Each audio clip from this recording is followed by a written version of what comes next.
pero advierto pues que el lenguaje y el vocabulario y los prerequisitos que se requieren para volver algunos de los ejercicios del taller todavía no los hemos visto, ¿ok? Vale. Deme un minuto, Listo, muchachos. profe. Uh-huh.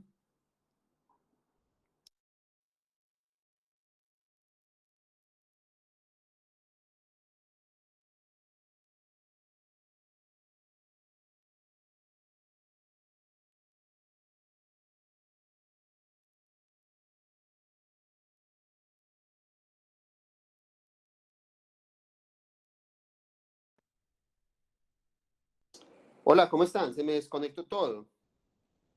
Ya, estoy de vuelta. Sí, señor. Sí, profe. Sí, profe. Espera un momentico que se me está cayendo a mí ¿qué? Se me está cayendo como la señal. Entonces no quiero que se me caiga mucho.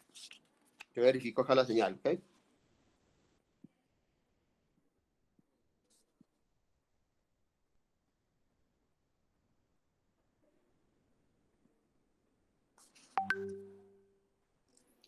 Dice, muchachos, entonces creo que ya está bien. Voy a conectarme otra vez de nuevo, ¿ok?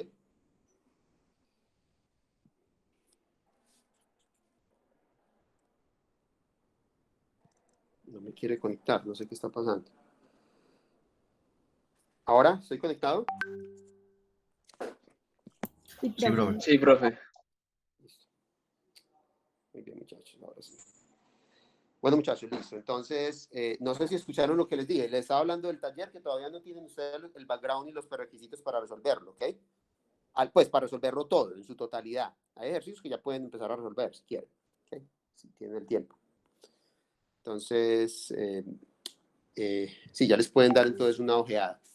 Perfecto, entonces hoy vamos a hablar, hoy el tema es un poquito abstracto, esto es álgebra lineal de nuevo, pero es una noción que yo necesito para poder proseguir y enmarcar lo que vimos en la clase anterior, que eran estos problemas con valor en la frontera, una teoría mucho más general. Vamos a ver desde la perspectiva de un problema de valores propios. Eso es básicamente a lo que le estoy apuntando. Y para eso, pues necesito un lenguaje, y ese lenguaje es el de operadores lineales autojuntos. Entonces, permítanme, yo les doy una pequeña motivación antes de definirles eso. ¿Cierto? No les voy a definir de entrada, sin preámbulos, que es un operador lineal autoadjunto, sino que en su lugar vamos a recordar ciertas nociones básicas del álgebra lineal que ustedes estudiaron, ¿cierto? Entonces, si yo tengo, o supongamos que yo tengo, más bien, voy a fijar una matriz A que sea cuadrada, ¿cierto? Esta es una matriz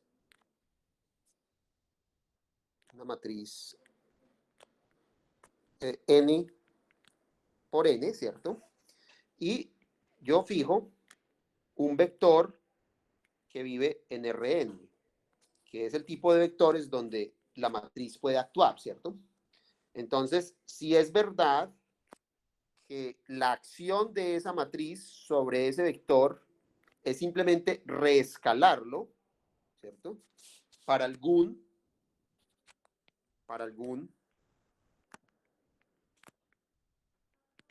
lambda complejo. Recuerden que incluso si la matriz tiene entradas reales, usted no puede garantizar que ese vector que reescala, o sea, que la acción de la matriz por reescalamiento se pueda realizar con un lambda real. Usted no puede garantizar eso, ¿cierto?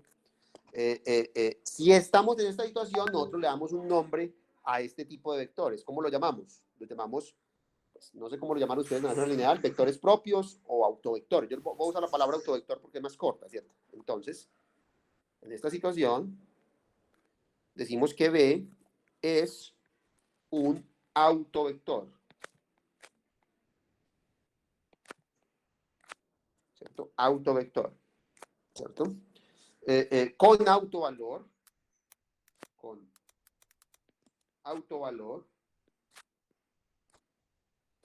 lambda, ¿cierto? Entonces, son dos cosas, ¿cierto?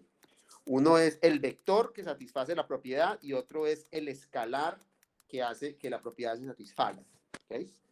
Entonces, a ambos se les da nombres, a esto se le llama el autovalor de la matriz y a este se le llama el autovector, ¿cierto? Las palabras vector propio y valor propio también se utilizan, ¿cierto?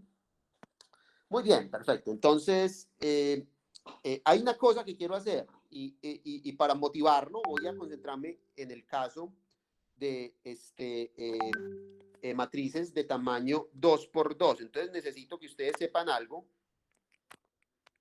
sobre el caso dos dimensional. El caso dos dimensional es interesante. ¿Por qué? Porque ¿cuántos autovalores va a tener una matriz 2 por 2? 2. 2.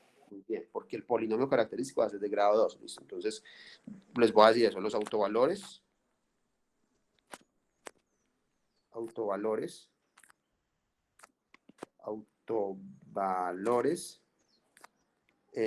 lambda 1 y lambda 2 de una matriz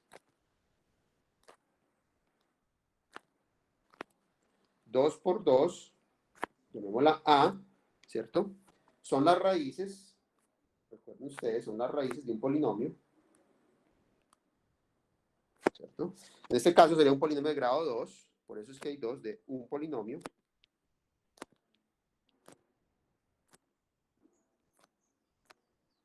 de grado 2. En general, los autovalores de matriz n por n van a ser las raíces de un polinomio de grado n, ¿cierto? Entonces, ¿por qué estoy, digamos, como particularizando la discusión al caso dos dimensional? Porque en el caso dos dimensional, nosotros tenemos una clasificación del tipo de raíces que pueden aparecer. ¿Cuántos casos hay? ¿Alguien recuerda? ¿Cuántas posibilidades para las raíces?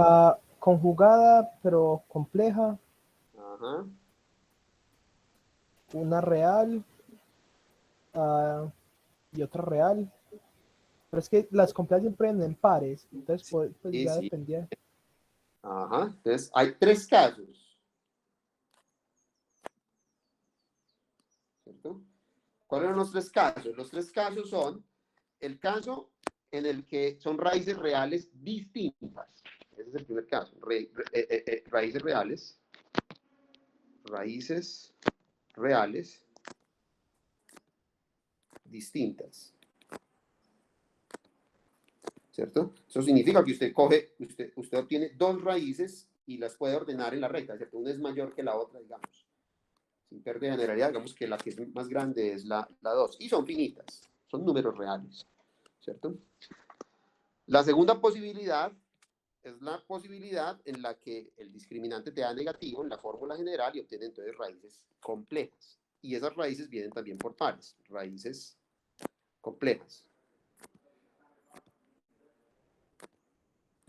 ¿Cierto? O sea, usted tiene dos raíces, 1, 2, y la una se obtiene como el conjugado de la otra. Son raíces complejas ambas, ¿cierto? ¿Y cuál es la última posibilidad? Hay una última posibilidad. Que sea raíz múltiple, no. Que sean iguales. Multiplicidad 2, entonces una raíz repetida, ¿cierto? Raíces repetidas, digamos, o raíces con multiplicidad 2, no sé cómo lo llamaron ustedes, raíces repetidas. ¿Cierto? Eso significa que ambas raíces te arrojan el mismo resultado, ¿cierto? Son la misma. Esto ocurre cuando el discriminante, que es esa combinación lineal de esa combinación no lineal de los coeficientes que aparecen en el radical de la fórmula general, se anula, ¿cierto? Muy bien, entonces, ¿por qué estoy diciendo esto? Ya les voy a decir por qué estoy haciendo esto. Voy a hacer un ejemplo. Vamos a hacer un ejemplo. Aquí, pues, en el camino les estoy recordando cómo es que se calculan estos valores propios y vectores propios. Vamos a calcular lo siguiente. Vamos a calcule los autovalores. Calcule los autovalores. Ya les voy a decir por qué. Esto no parece que esté relacionado con lo que estamos haciendo, pero sí va a estar relacionado. Calcule los autovalores de y autovectores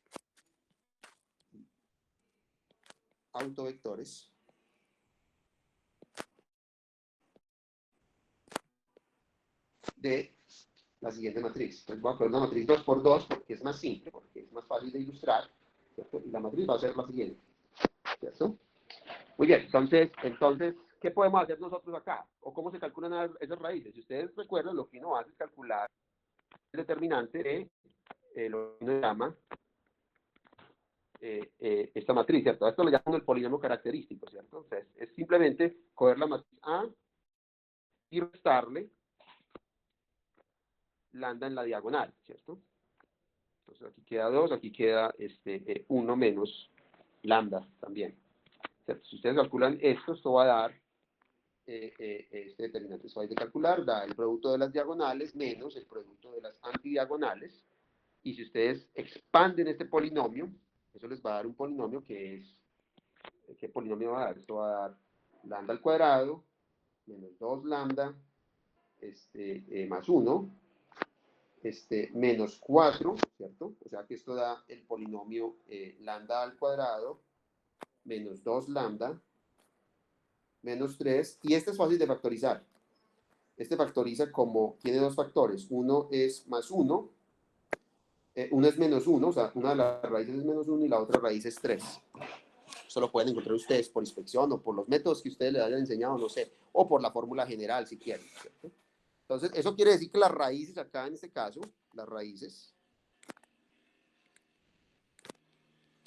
nos dieron qué número, ¿cierto? La primera raíz, llamémosla lambda 1, es, digamos, el factor que corresponde a lambda más 1, ¿cierto?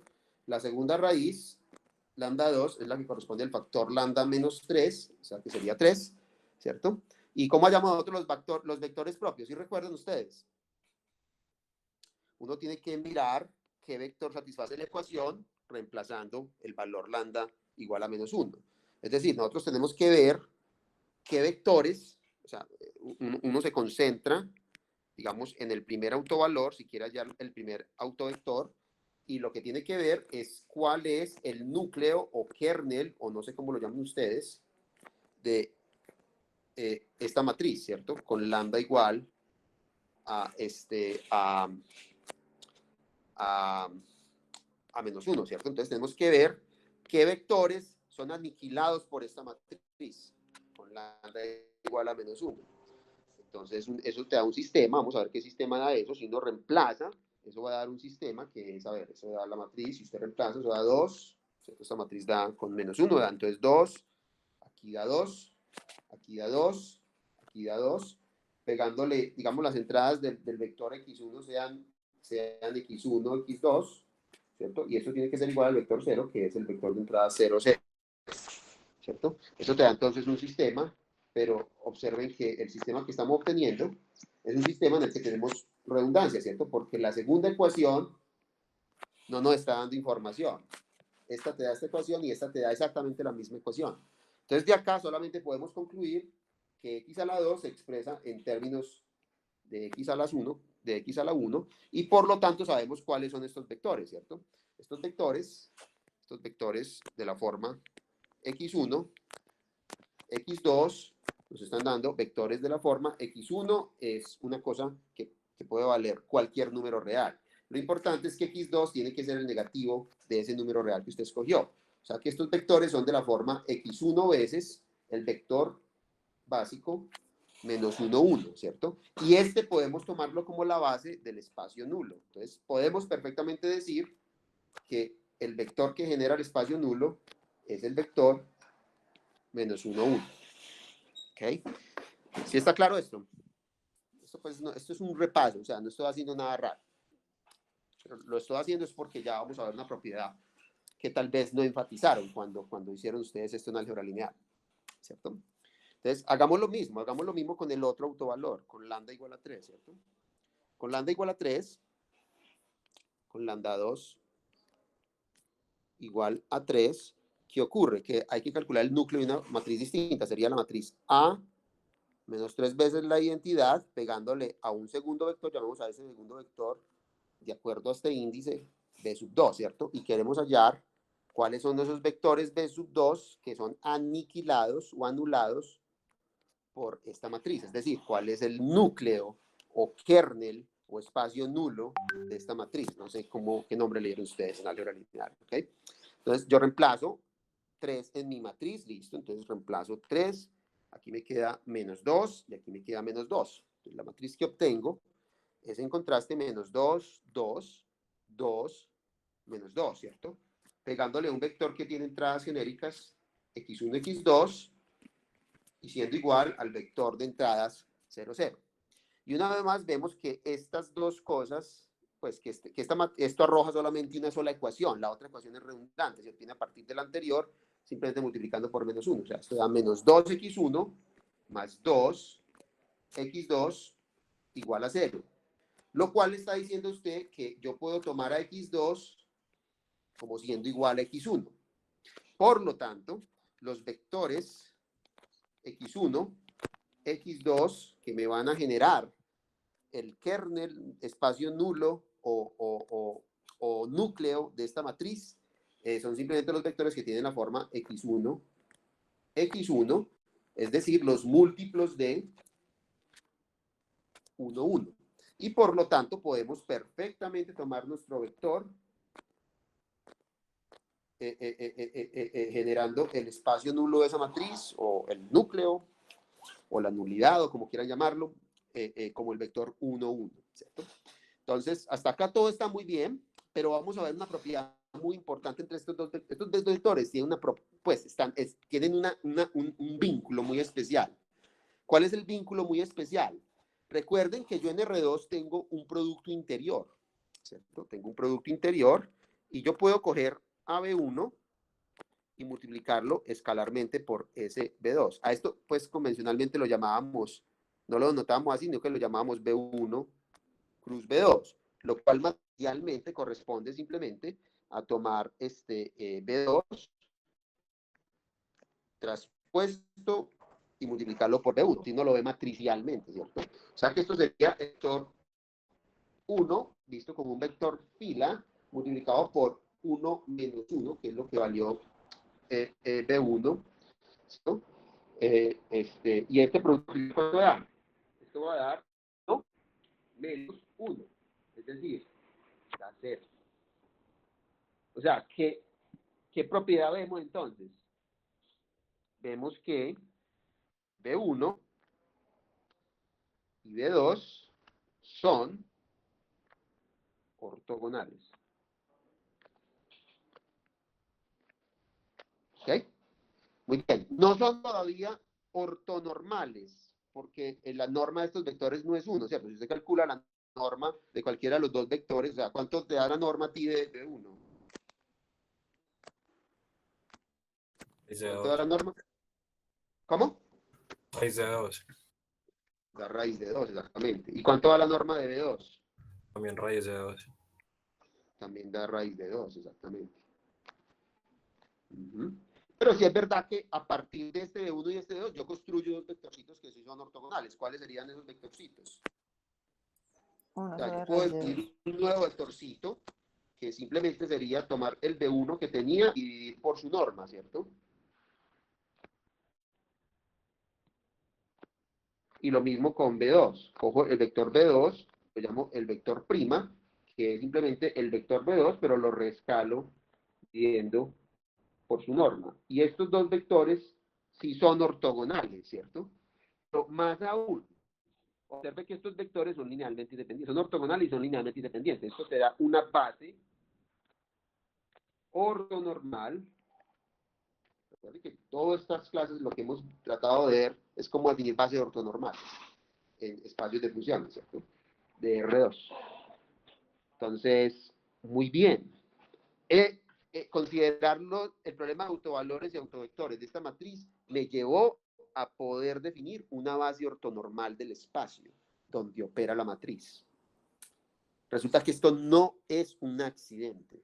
Esto no fue un accidente. Esto es una instancia de un fenómeno más general. Y ese fenómeno más general está dictado por qué. Entonces tenemos que ver qué propiedad especial tiene esta matriz. A ver, ¿quién me puede decir? Simétrica. Esta matriz es simétrica. Esta matriz es simétrica. Eso es lo que está haciendo que estas propiedades tan especiales se cumplan. Es decir, lo que quiero decir acá por simétrica es que esta matriz satisface la propiedad que si yo las transpongo, la matriz no cambia de forma, se mantiene invariante. ¿Cierto? Eso es lo que hizo que dos cosas ocurrieran, que los autovalores fueran números reales y que los autovectores fueran ortogonales 2 a 2. Fue por esa razón, porque la matriz es asimétrica. O sea, hay un teorema acá. Entonces les voy a decir cuál es el teorema. Les voy a escribir el teorema. Y les pregunto si ustedes vieron este teorema.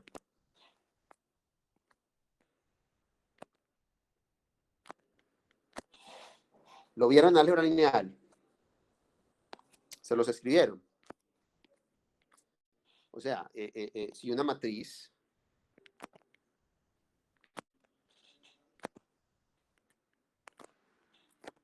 n por n con entradas reales, aquí es muy importante lo de las entradas, con entradas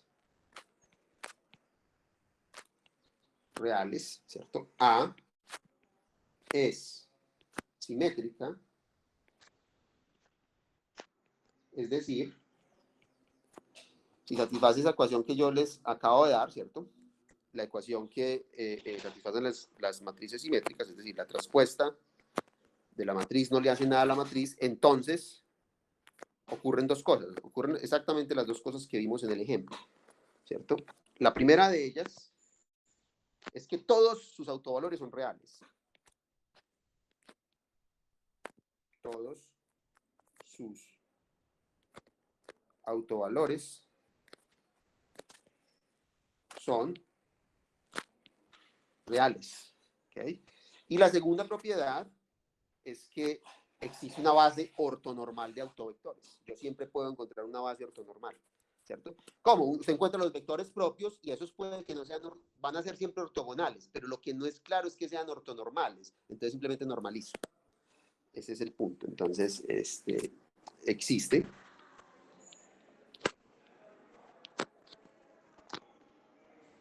una base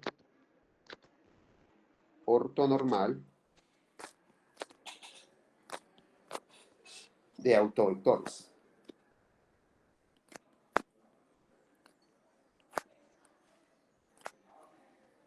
De el espacio donde la matriz opera, que es Rn.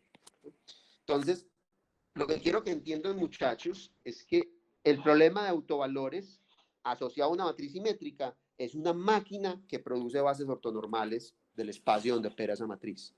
Ese es como el espíritu en el que quiero que yo entiendan el teorema, ¿ok? Les pregunto una vez más, ¿este teorema se los mencionaron ustedes en álgebra lineal? Sí, profe.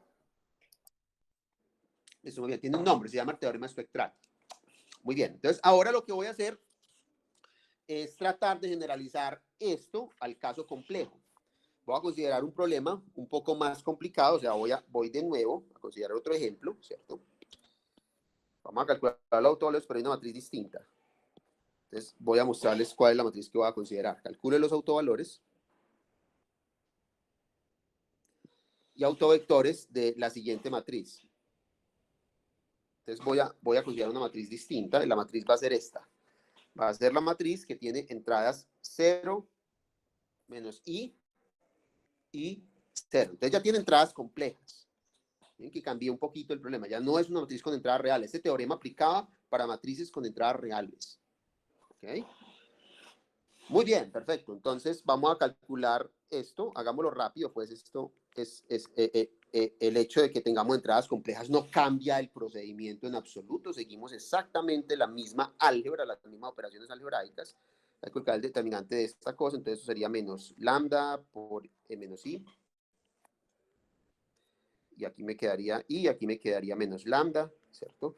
Si calculamos este polinomio, esto va a dar lambda al cuadrado más i al cuadrado, y esto es simplemente lambda al cuadrado menos 1, ¿cierto? Lo cual factoriza.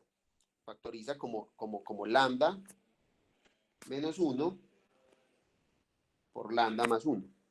Eso es una diferencia de cuadrados, entonces factoricen los reales. ¿Okay? Muy bien, entonces eso me está diciendo a mí que las raíces en este caso son dos números reales. El primero, digamos que es 1, y el segundo, voy a tomarlo como la raíz menos 1. ¿Okay? Entonces, de nuevo, tratamos de calcular los vectores propios, ¿listo? Entonces, hacemos lo de siempre. Vamos a calcular el núcleo o kernel de una matriz especial. ¿Qué matriz? Es la matriz A menos 1 por la identidad, pegándole a un vector, ¿cierto?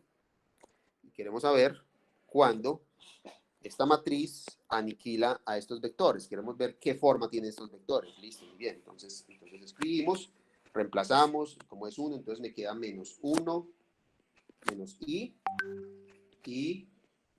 menos 1, pegándole a un vector que tiene dos entradas, x1, x2, y esto es igual a 0, 0, ¿cierto? Y esto me está diciendo a mí, me está diciendo a mí que menos x1 menos x2 es igual a 0, ¿cierto? Entonces, ¿qué significa esto? Esto significa que x1 es igual a menos y x2. Y por lo tanto, estamos hablando de vectores que tienen la siguiente forma. Estos son vectores que tienen la siguiente forma. Son vectores de la forma, ¿cómo es esto? X1 menos y x1, ¿cierto? Es decir, son generados por el vector. ¿Qué da esto? Esto da el vector. Es que despejé el que no era. A ver, yo despejo. Bueno, no, yo despejé x1. No importa cuál despeje, voy a despejar. Despejé x1, listo. Voy a dejarlo así. Entonces me dio fue, a ver, menos y x2, entonces aquí queda x2. Eso no importa, pues, cualquiera de los dos, porque los dos vectores difieren por un múltiplo, pues, global en los números complejos. ¿Ok? Y por lo tanto podemos tomar como vector básico, generando el espacio nulo, al vector menos i1. ¿Ok?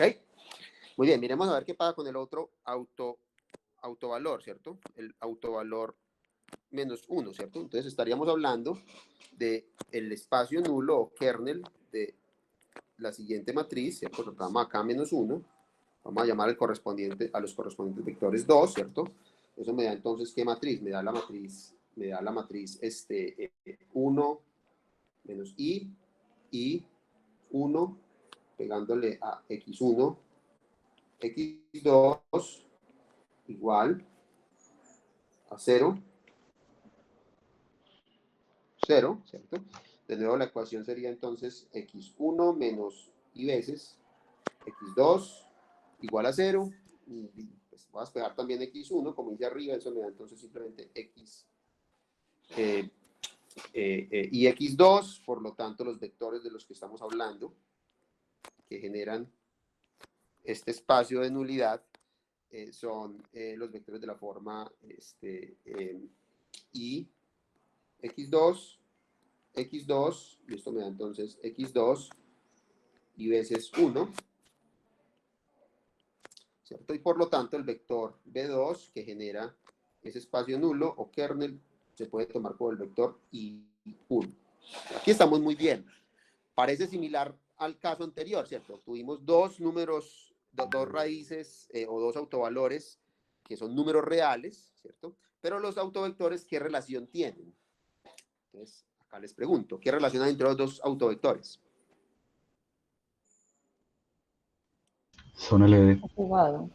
¿Cómo? Eso, conjugados, ¿no? Bueno, son conjugados, exactamente, pero mire que estos vectores eran ortogonales. ¿Será que estos son ortogonales? No, no son ortogonales. ¿Y por qué estás diciendo eso? Pues si hago producto punto, me da 1 más 1. ¿Y por qué estás haciendo y con qué fórmula estás haciendo el producto punto? ¿Y por Bueno, qué? de pronto si no hemos definido ese producto Y lo punto. hemos definido, lo hemos encontrado Ok. antes. El producto punto en los números complejos, recuerden que era una cosa distinta. Usted cogía el vector B2 y lo transponía, sí, pero también lo conjugaba, ¿sí recuerdan eso? Era un producto interior complejo, recuerden.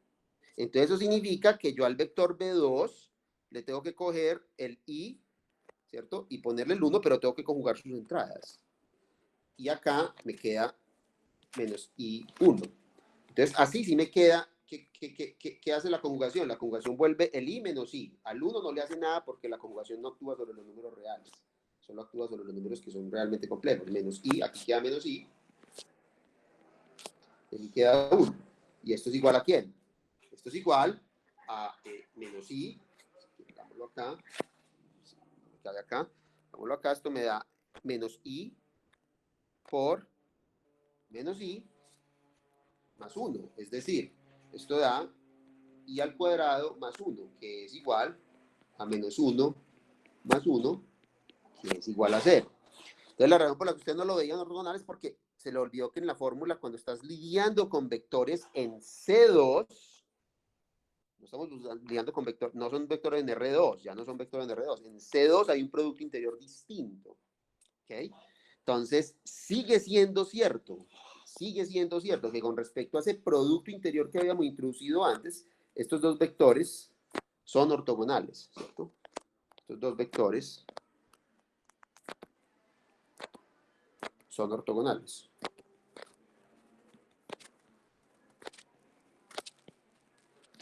Y ustedes pueden calcular fácilmente las normas. O sea, se satisface exactamente lo mismo. Ustedes van a calcular las normas de esos dos vectores. Mejor dicho, esto sigue siendo cierto. Todo esto sigue siendo cierto. Las normas les van a dar también raíz de 2. Profe, ¿Sí? ¿cómo se llama el teorema que nos dijiste? El de espectro. Teorema espectral. Listo. Eso se llama el teorema espectral. Es muy general. Pues si buscas teorema espectral lo vas a encontrar seguramente para análisis funcional incluso. Pero sigue siendo cierto esto. Lo que pasa es que ya esta no es una base de R2, sino una base de... No una base de R2, sino una base de C2. El espacio... Profe, qué pena. ¿Sí? Yo tengo una duda. En la parte de donde se sacó el autovector del lambda 2, Sí. eso se tomó pues la matriz donde dice menos 1, menos Sí. i menos 1. En esa parte solamente se tomó la ecuación de arriba, pues el No, menos no hay que i menos escalonar, x. eso hay que escalonarlo, hay que eliminar esto, sí. Pues usted escalona y esto le va a dar una cosa que es linealmente dependiente. Este espacio Listo, listo.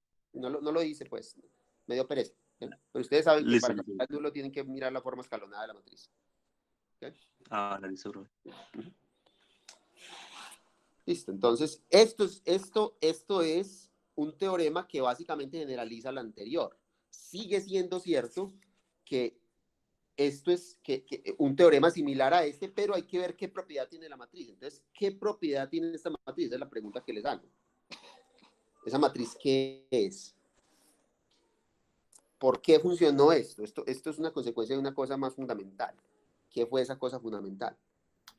Es como la traspuesta, pero conjugada. Exacto. Y eso eso tiene un nombre en matemáticas, se llama una matriz hermitiana o hermítica.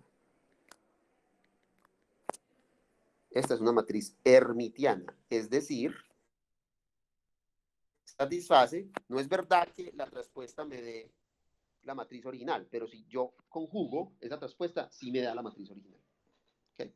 Entonces, básicamente, bajo estas condiciones, la razón por la que esto funcionó es porque hay un teorema abstracto que lo garantiza, un teorema espectral que garantiza que esto ocurre siempre.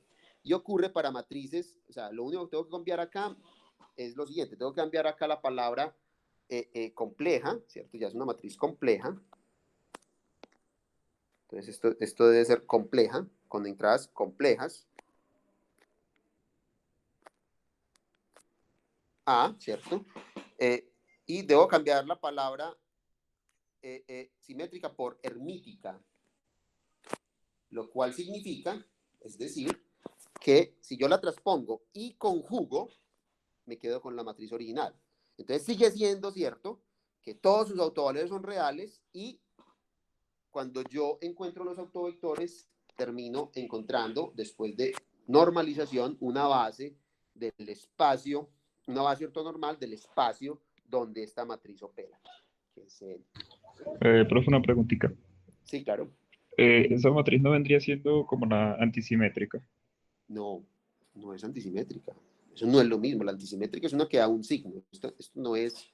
Hay una noción también de antihermitiana, que usted puede poner un signo menos. Pero esta matriz no es antisimétrica. Mira que no es antisimétrica. Ah, bueno, en este caso sí es antisimétrica, pero esa no es la propiedad por la que esto es cierto. Sí, coincidencialmente, yo puedo haber puesto una cosa acá distinta, sí, dio esto, pero sí, esta matriz también es antisimétrica, en el sentido de que si yo transpongo me da como el negativo, ¿cierto? Pero esa no es la razón por la que esto está funcionando, sino que la razón es una cosa más fundamental, es que es antihermitiano. ¿Okay? Ah, listo, profe. Gracias. Sí, exacto, las matrices antisimétricas no tienen teorema espectral. ¿Okay? Entonces, muchachos, estos dos teoremas son un indicio de que algo fundamental está ocurriendo de manera abstracta. Entonces, nosotros tenemos que empezar a pensar esto de manera abstracta y vamos a generalizar el espacio, ¿cierto? El espacio donde operan, ya no queremos Rn ni Cn, queremos espacios de funciones, que son los espacios donde nos hemos estado trabajando. Y queremos una condición que generalice esta cosa de ser simétrica y esta cosa de ser hermitiana, ¿cierto? Y resulta que existe tal definición, esa es la definición que me propongo o que me dispongo a dar a continuación. Entonces vamos a dar la definición abstracta que enmarca todos estos teoremas.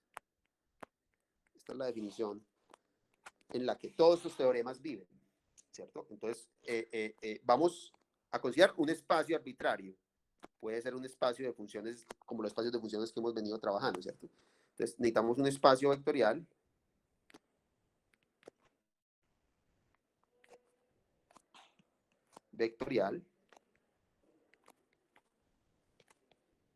Voy a suponer que el espacio es complejo, que es el espacio más general que hemos considerado, con un producto interior, ¿cierto? Con un producto interior. Ejemplo, el espacio vectorial de las exponenciales imaginarias que genera la serie de Fourier. ¿Okay? Ese es un ejemplo de un espacio de esto, un producto interior. Vamos a ver muchos más espacios. O sea, aquí es donde los vamos a enmarcar a todos en una familia de espacios, ¿cierto? Entonces, un operador lineal, voy a usar la palabra operador, porque transformación lineal se suele como reservar para el caso finito dimensional. Cuando uno trabaja en infinitas dimensiones, uno habla más bien de operadores, ¿cierto? Pero eso es simplemente terminología, eso no es muy importante. Que los nombres de las cosas no son, pues, cómo se llaman las cosas no es importante, lo que importa es qué significan las cosas. ¿Ok? Entonces, vamos a decir que este operador se llama autoadjunto,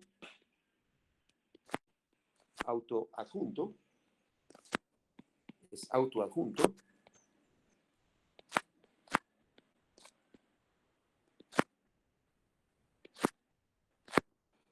¿cierto? Y esta es la definición que estoy tratando de dar, si satisface la siguiente propiedad. Entonces, la propiedad que voy a dar vamos a darle un nombre al producto interior. Voy a darle el producto interior, los productos interiores siempre los hemos designado así, ¿cierto? Como un bracket en el que yo puedo ingresar dos vectorcitos para producir un número. ¿Okay?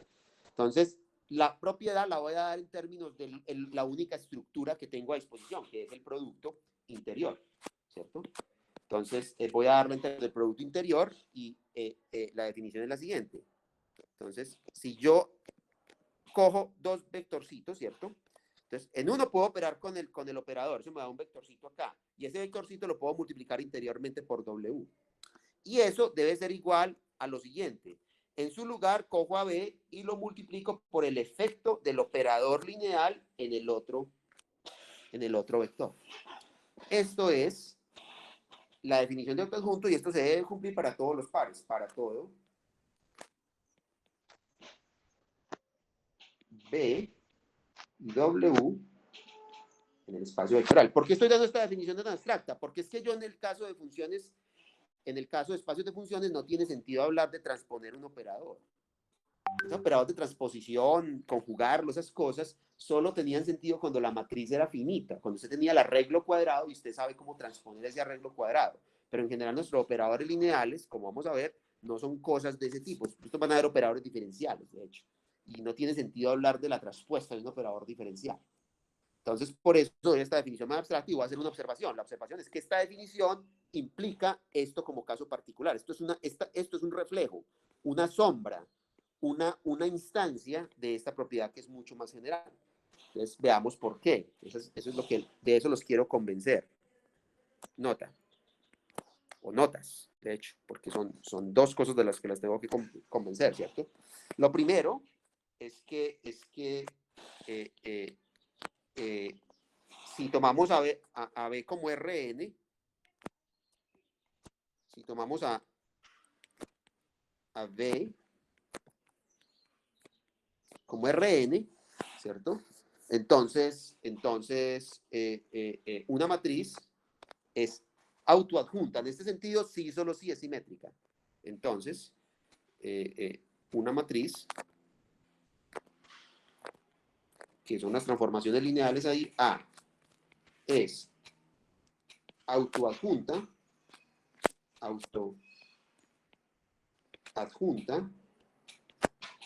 sí, y solo sí, A es simétrica. Entonces veamos por qué. Entonces, ¿cuál es el producto interior? Entonces, ¿qué tengo que verificar? Vamos a verificar que si esto se cumple, entonces esto se cumple necesariamente.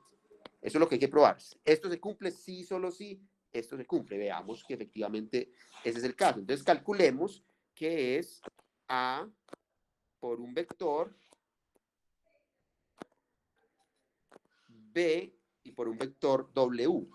Esto por definición, escoja el vector W, transpóngalo y multiplíquelo por el vector que yo obtengo al operar con A sobre el vector B. Esto es la definición. Entonces, aquí calculé este lado. ¿Listo? Y ahora calculemos el otro lado de la igualdad. El otro lado de la igualdad es calcular B de A pegándole a W. Y de acuerdo a la definición, eso es la traspuesta de este vector pegándole a B. Pero la traspuesta de ese vector por las operaciones de matrices, esto simplemente es el producto de las traspuestas, pero en el orden trocado. ¿Cierto? Entonces, este producto da esta cosa. Y lo que yo quiero es saber bajo qué condiciones esto y esto son iguales.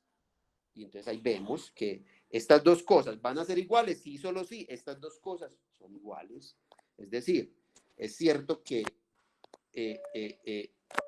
A pegándole a B multiplicado interiormente por W es igual a B multiplicado interiormente por A pegándole a W, sí y solo sí,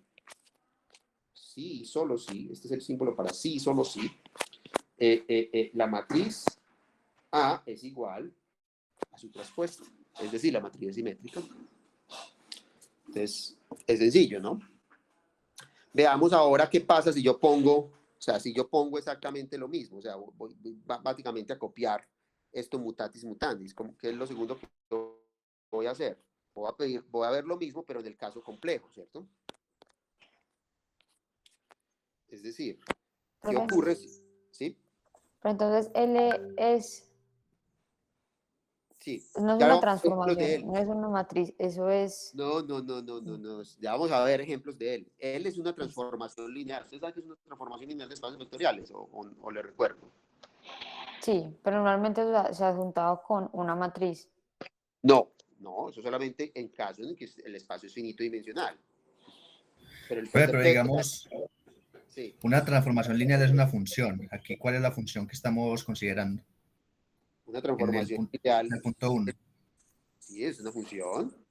Esto es una transformación lineal que satisface que B más esto es igual a L de B más L de W y que saca escalares. Eso es lo único que yo le estoy pidiendo. Cualquier cosa que haga eso, vale. Por ejemplo, derivar. Derivar es una transformación lineal. Se coge una Sino que es función, que... ¿ah? ¿Cómo?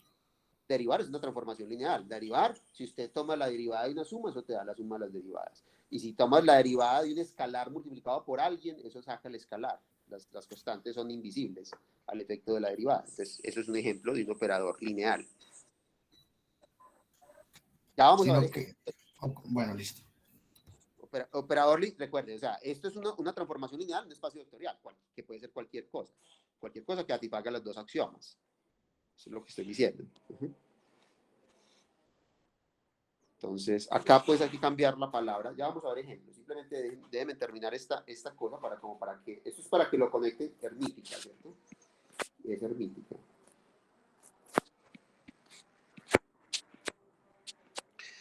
Eso es para que lo conecte con el mundo finito dimensional, pero nosotros nunca, hermítica, nunca vamos a trabajar en el contexto finito dimensional.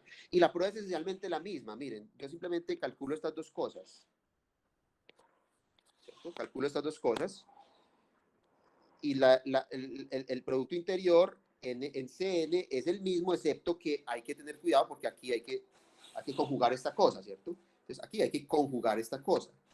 Entonces aquí hay que conjugar esta cosa y hay que conjugar esta cosa, porque la conjugación se comporta bien con respecto al producto. Por lo tanto, decir que estas dos cosas son iguales, ¿cierto? Decir que estas dos cosas son iguales,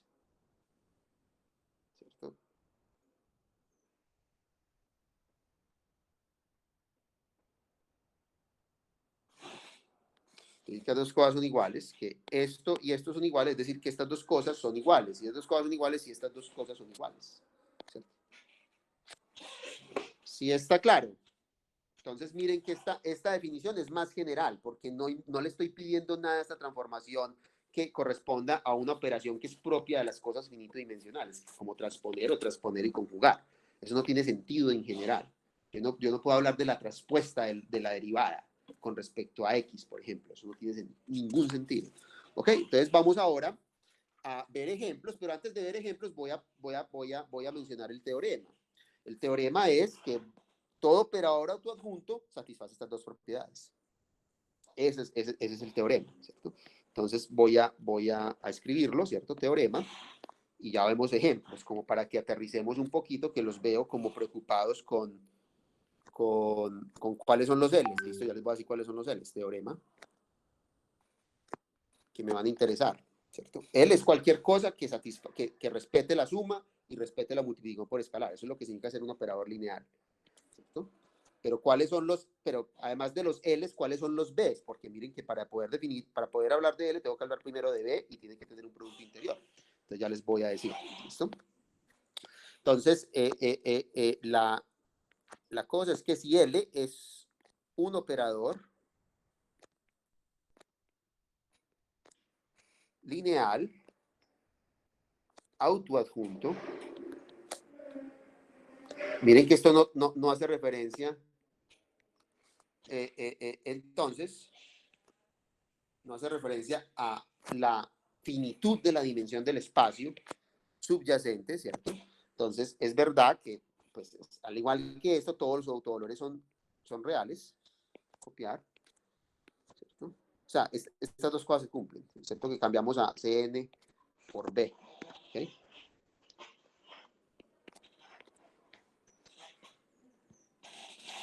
Se siguen cumpliendo estas dos cosas, o sea que esto es muy abstracto. El teorema espectral, como pueden darse cuenta ustedes, es un teorema abstracto del álgebra lineal, ¿cierto? No tiene nada que ver con matrices, no tiene nada que ver con operaciones elementales de filas ni de columnas.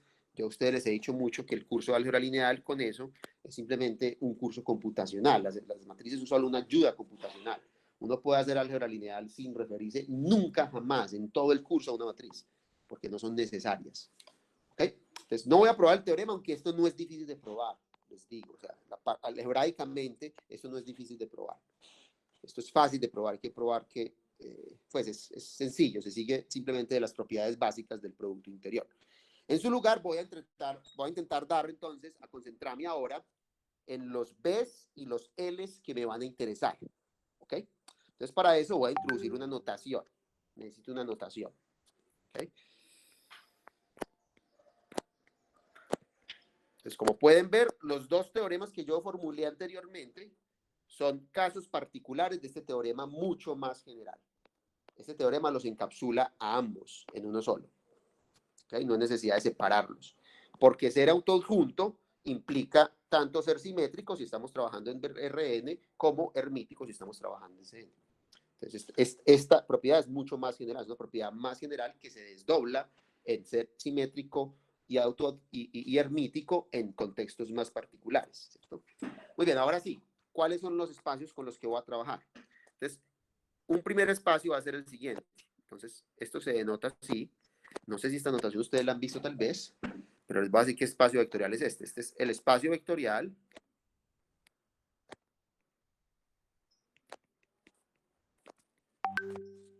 de funciones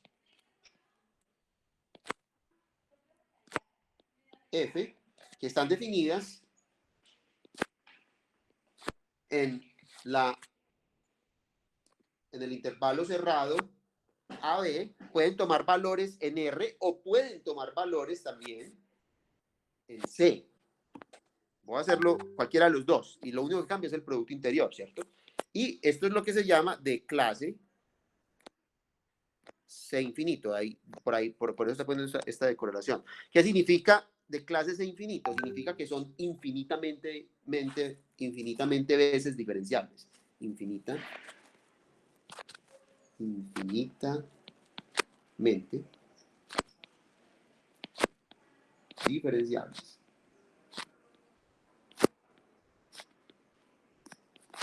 Eso es lo que significa. O sea, usted tiene esa función y esa función la puede derivar una vez, la derivada existe y es continua, y la puedo derivar una segunda vez, la derivada existe, es continua, la puedo derivar una tercera vez, la derivada existe y es continua. Acá todas las funciones que ustedes conocen son derivables en sus dominios, pues, infinitas veces. La exponencial la puedes derivar infinitas veces, los polinomios, las funciones racionales, dentro de su dominio, los logaritmos, las funciones trigonométricas, etc. Las funciones especiales son todas funciones de clases de infinito. ¿Listo? Entonces, este es uno de los espacios vectoriales con los que vamos a trabajar, ¿cierto? No va a ser un muy buen espacio, ya les voy a explicar por qué. Pero yo puedo definir un producto interior. Recuerden que no solo basta con definir el espacio vectorial, hay que definir un producto interior. Entonces voy a definir un producto interior entre dos funciones. Y lo definimos como siempre, ¿cierto? Lo definimos como la integral, en este caso, en el intervalo donde está definido AB. Miren que esto es mucho más general que lo que teníamos antes, que eran intervalos de la forma menos LL, de unas cosas muy particulares. Ahora esto es mucho más general, ¿cierto? Este es el producto interior. Multiplicas las funciones punto a punto y las integras en el intervalo de definición. Si estás trabajando con funciones complejo evaluadas, tienes que hacer una pequeña modificación y es como siempre, debes conjugar la segunda entrada, ¿cierto? ¿Sí recuerdan eso? Esto lo hicimos nosotros en su momento, ¿ok? Entonces, preguntas con respecto a este espacio. Ustedes pueden probar que este es un espacio vectorial con, con producto interior. Entonces, ¿alguna pregunta con respecto a este espacio? Porque ya voy a empezar a mostrarles los operadores que me van a interesar. Profe, yo estoy perdida en algo. Entonces partimos de... Primero comenzamos con reales, con matrices reales, ver los autovalores y los autovectores. Sí. Luego pasamos al mundo complejo y vimos también la propiedad para que siempre satisfaga que puedo hallar autovectores reales, valores reales y que sean tener una base. Sí. Ahora pasamos a no tener matrices definidas, sino que sea infinitas. Y para eso necesitamos ya no necesitamos un espacio vectorial arbitrario. Lo único que le pido es que tenga un producto interior. Estas dos cosas, si yo tengo estas dos cosas, un espacio vectorial y un producto interior, puedo definir lo que significa que una transformación lineal sea autoadjunta.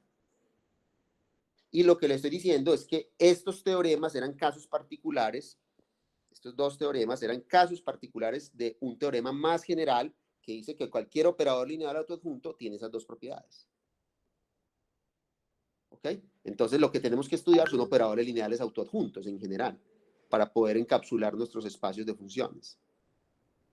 O sea, la operación nosotros que teníamos antes de que A sea asimétrica o de que A sea Eso no se generaliza, eso solamente vale para matrices. Entonces, la operación la reemplazamos por ser autoadjunto, que es esta operación. Eso es lo que mostró esta nota, lo que pretendía era convencerlos de que esto se encarnaba en el mundo finito dimensional real como simétrico y se encarnaba en el mundo finito dimensional complejo como hermítico. Pero nosotros no vamos a trabajar nunca con estos dos espacios. Nosotros vamos a trabajar con espacios de funciones, como por ejemplo este tipo de espacios. Entonces ahí no tiene sentido hablar de un operador simétrico o un operador hermítico. Lo que tiene sentido es hablar de un operador lineal autoadjunto. ¿Sí está claro? O sea, no sé, o sea, están los operadores está por acá las simétricas. Simétricas, por acá están las hermíticas, ¿cierto? Y hay un conjunto mucho más grande que es el de los autoadjuntos, ¿cierto? Ok. Entonces, si tú estudias álgebra lineal, solamente lidias con las simétricas, real. Si estudias álgebra lineal compleja, solamente lidias con las hermíticas. Pero a nosotros no nos interesa nada finito dimensional. Nuestros espacios están fuera de estos, no están en este alcance. Entonces tenemos que hablar de una noción más general que encapsule a ambas. Y esa es la noción de ser autoadjunto. Y esas son infinitas adimensionales. Y estos son infinito dimensiones y estos espacios, ustedes saben que los espacios de función no tienen base, no tienen una base. Pues yo no puedo decir que hay una base finito dimensional en la cual yo puedo escribir una, pues de hecho saben, por ejemplo, en el caso de Fourier, ya saben que la base, para escribir una función, yo necesito infinitos vectores, necesito infinitos cosenos, infinitos senos, por ejemplo, o infinitas exponenciales para poder escribirla como una combinación lineal. Eso significa que el espacio es infinito dimensional. ¿Okay? Yo no lo puedo hacer con finitos vectores. Listo, profe. Sí, Ya. Entonces, listo. Entonces, voy a darles antes que nada un no ejemplo. Un no ejemplo. O sea, un ejemplo que no satisface la propiedad. Profe, una pregunta. Ajá. Uno entonces aquí no va a trabajar como dentro del espacio de Hilbert. Sí, eso, para allá estoy apuntando. Vamos a trabajar en espacios de Hilbert, sí. Pero sin decirlo, pues, yo no voy a usar esa palabra nunca. Pero sí, vamos a trabajar en espacios de Hilbert. Es que un espacio infinito dimensional dotado de un producto es esquilineal, es un espacio de Hilbert. Es un espacio de Hilbert. Todos los espacios que hemos visto son espacios de Hilbert. Pero yo no les he dicho eso. Listo, profe. ¿Ok? Sí, entonces voy a darles un no ejemplo. Un no ejemplo.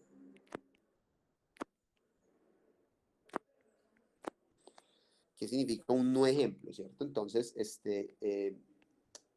significa lo siguiente, significa, voy a considerar el siguiente operador lineal. El operador lineal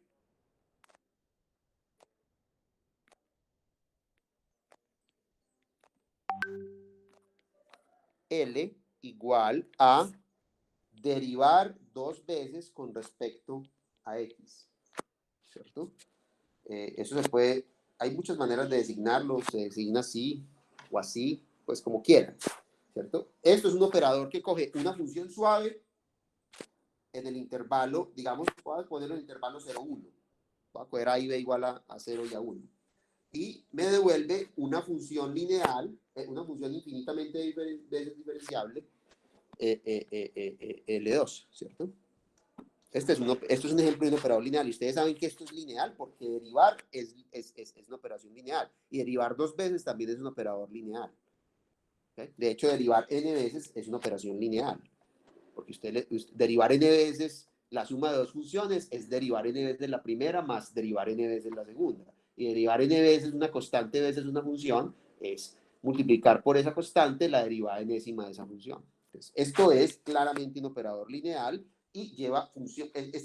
Yo creo, no sé si esta notación a ustedes les parece, no sé, estoy usando notación conjuntista y la he usado antes. Esto significa una transformación que coge elementos de este conjunto y los envía a elementos de este conjunto. Eso es lo que este puntico y esta flecha indican. Es notación conjuntista, es la manera más sintética y sucinta de referirse a funciones, ¿okay?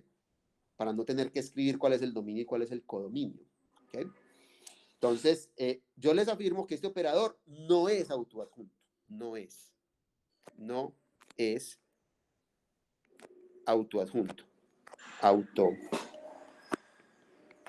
autoadjunto, perdón, autoadjunto,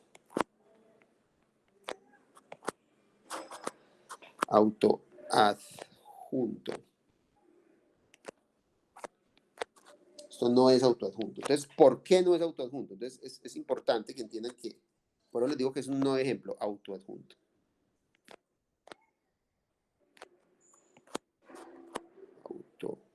Autoadjunto.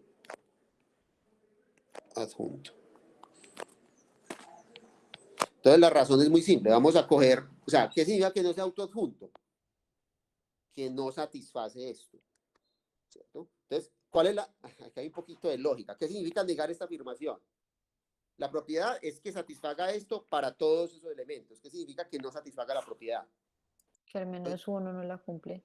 Que al menos que haya un par de elementos que no cumplan la propiedad. Exactamente. Entonces les voy a dar ese par de elementos. Consideremos, por ejemplo, la función f de x igual a x. Y consideremos la función g de x igual a x a la 2.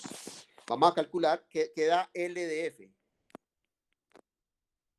L de Cero. f, derivar 2 veces, exactamente, a la función x, eso da exactamente igual a 0. Y queda, a ver, corramos esto acá, queda L de g. 2. Eso da derivar 2 veces, exactamente, a x a la 2, eso da simplemente 2. Listo. Entonces ahora calculemos lo siguiente, calculemos el producto interior de L de G de L de F con G. ¿Eso qué me va a dar? L de F da 0. Entonces esto es multiplicar a 0 por la función x a la 2. Y esto, de acuerdo a la definición, es simplemente integrar entre 0 y 1 a 0 por x a la 2 e integrar. Esto da simplemente 0, ¿cierto? Ahora miremos el otro lado que hay que calcular. Hay que comparar esto con f veces L de G. Esto es f, que es x, por L de G, que es 2. Y esto es integrar.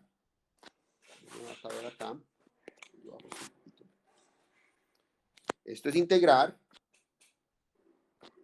entre 0 y 1 el producto de 2 por x, ¿cierto? De x. Y lo que sea, yo no sé, no me importa lo que esto es distinto de 0. Entonces, no es verdad que estas dos cosas son iguales, porque una cosa que es 0 no puede ser igual a una cosa que no es 0. Esto no es 0 porque este es el área bajo esta curva, de esta recta, del intervalo 0, 1. Eso es distinto de 0, esa área es positiva, ¿cierto? Entonces, de acá se concluye que este señor, L de F por G, no es igual a F de LG. Y por lo tanto, el operador no es autoadjunto. Porque para que lo sea, tiene que cumplirse esta igualdad. Tendría que haberse cumplido la igualdad. Entonces, este es un ejemplo, ¿cierto? Perdón, este es un no ejemplo. Ahora voy a hacer un ejemplo, ¿cierto? En el que sí se satisface. Entonces, ¿cuál es la razón por la cual esto no está funcionando? La razón por la que esto no está funcionando es porque escogiste mal tu espacio vectorial, básicamente. Vamos a escoger un espacio, vamos a hacer una escogencia más juiciosa de este espacio vectorial que nos permita concluir que este operador, derivar 2 veces, sí sea autoadjunto. ¿Okay? Entonces veamos cuál va a ser el espacio vectorial que va a tomar. De hecho, esto va a ser como una especie de afirmación. Voy a hacer una afirmación y voy a mostrarla, pues. Afirmación.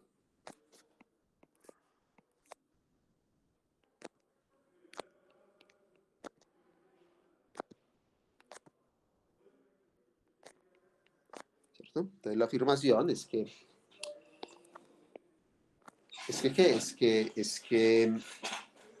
si yo modifico el espacio vectorial, entonces sí va a tener un operador lineal autoadjunto. O sea, el operador lineal,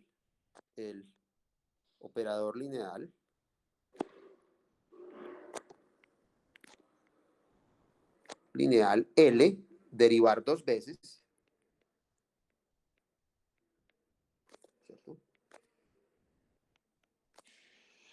En cualquiera de los espacios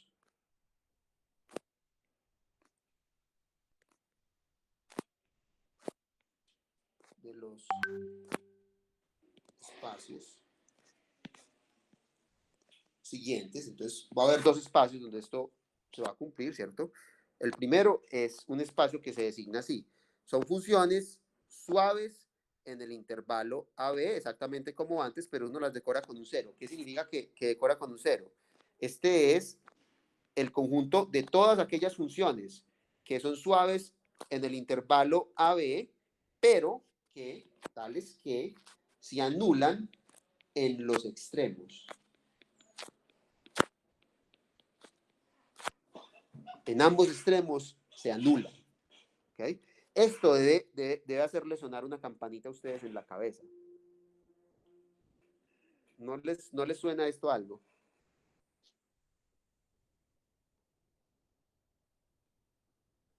Pero por ahí la integral entonces daría 0. Sí, o sea, este sí va a ser, es que la afirmación es que este operador sí va a ser autoadjunto acá. Pero eso no es como un problema de valor en la frontera. Exactamente. Recuerden ustedes que en la clase anterior estamos considerando este tipo de cosas, funciones que se anulaban en los extremos de algo. Para allá voy, exactamente. Eran funciones, esto es lo que yo llamé condiciones de Dirichlet, ¿cierto? Y voy a poner otro espacio en cualquiera de los dos espacios, porque puede ser este o puede ser incluso un espacio más general, que es el siguiente. Es el espacio que se designa así, transversal, que son aquellas funciones suaves en el intervalo AB, donde no es verdad que las funciones se anulen en los extremos, sino que se anulan sus derivadas.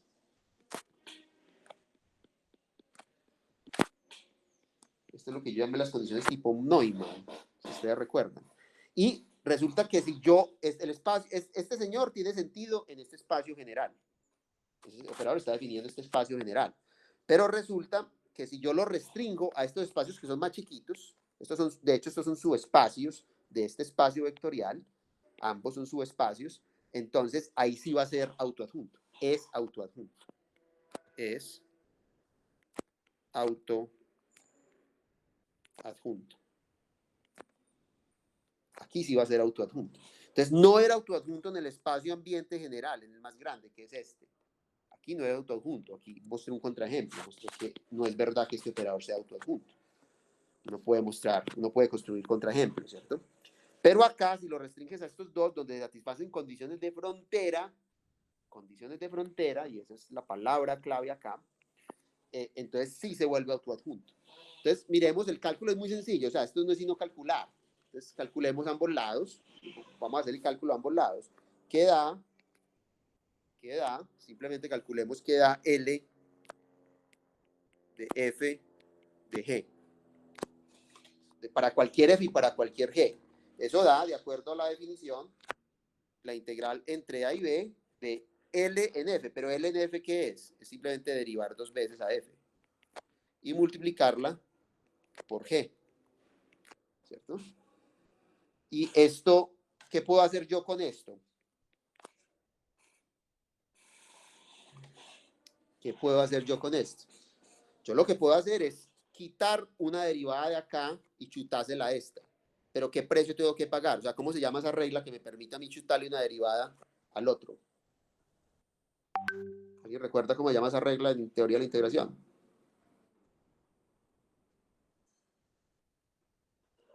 Se llama integración por partes. Eso es lo que la integración por partes hace. Coge una cosa que tiene una derivada y se la chuta al otro. O sea, si quieren aquí pues les hago...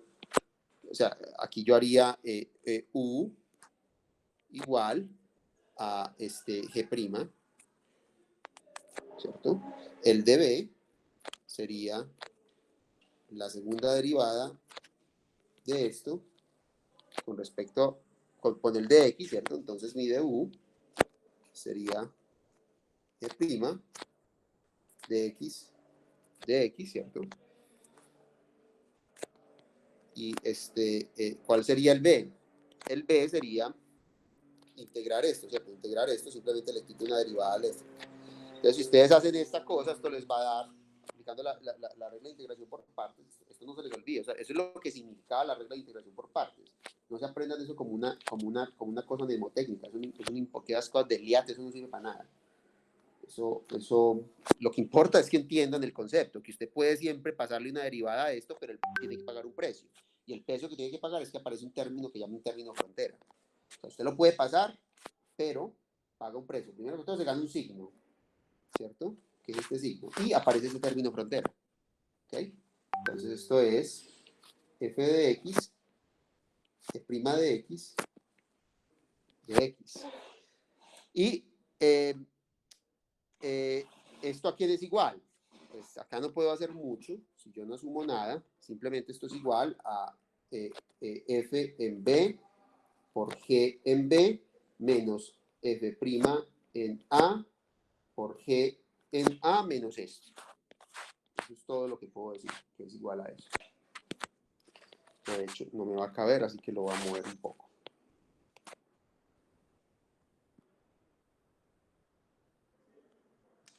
¿Ok? Entonces, eso me da eso. Ya enseguida miro qué pasa si la f la tomo en este espacio o la tomo en este espacio. Pero por el momento, calcular esto genéricamente siempre me lleva a este resultado. Ahora calculemos el otro. ¿El otro cómo sería? El otro es muy simétrico. O sea, ¿qué creen ustedes que va a pasar? Sería calcular f por L de G. Y eso sería integrar entre A y B el producto de F por la segunda derivada de G en X.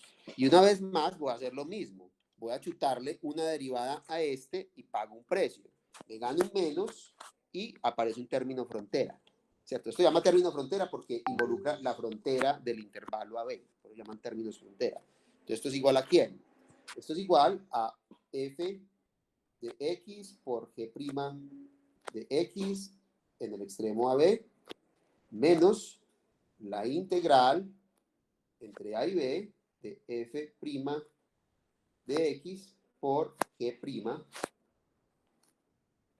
de x de x, ¿cierto? Y esto es igual, exactamente como en lo anterior, sería f de b por g' de b menos f de a por g' de a menos este señor, la integral entre a y b de f' de x por g' de x de x. Profe, Sí. Ajá. pero entonces ahí comprobamos que sí cumple, porque pues No. como es el valor en la frontera no da 0. Ah, pero en cualquier, exacto, para allá voy. Pero acá no estoy todavía asumiendo que vale, que estoy acá, exacto, sí, exacto. Si estoy acá, entonces estos son los que se mueren, ¿cierto? Y estos se mueren. Entonces, esto da 0 y da lo mismo. Y si estoy acá, los que se mueren son las derivadas, entonces se muere esta derivada, se muere esta derivada, se muere esta derivada, se muere esta derivada, y da lo mismo. Sí, así para allá voy, exactamente. Listo, entonces, está claro ya que con esto sale la cosa. O sea, ya hago los dos casos. Ya simplemente hago los dos casos aparte, ¿cierto? Si FG, si estos están acá, son cosas en las que se anulan en la frontera, en el intervalo AB, ¿cierto? Entonces, eso significa que F de A, perdón, que F de A es lo mismo que F de B, y es lo mismo que 0, ¿cierto? Y lo mismo para G. G de A es igual a G de B, 0, y entonces en ese caso estas dos cosas son iguales. Entonces es verdad que en este caso se satisface que L de F por G es igual a F por L de G. ¿Cierto? Entonces esto es verdad. ¿Cierto? Y similarmente para el otro, ¿cierto? Si yo tengo, o sea, exactamente por la misma razón, voy simplemente a copiarlo. Si yo cojo los Fs en el coso transversal, en el espacio transversal, que es este, perdón. Entonces, estaría hablando de funciones acá, entonces lo que se muere, ¿quién es? Lo que se muere son las derivadas, ¿cierto? Entonces acá lo que tendríamos es una anulación de derivadas. Se moriría la derivada en el extremo A, la derivada en el extremo B, y lo mismo para G. G' de A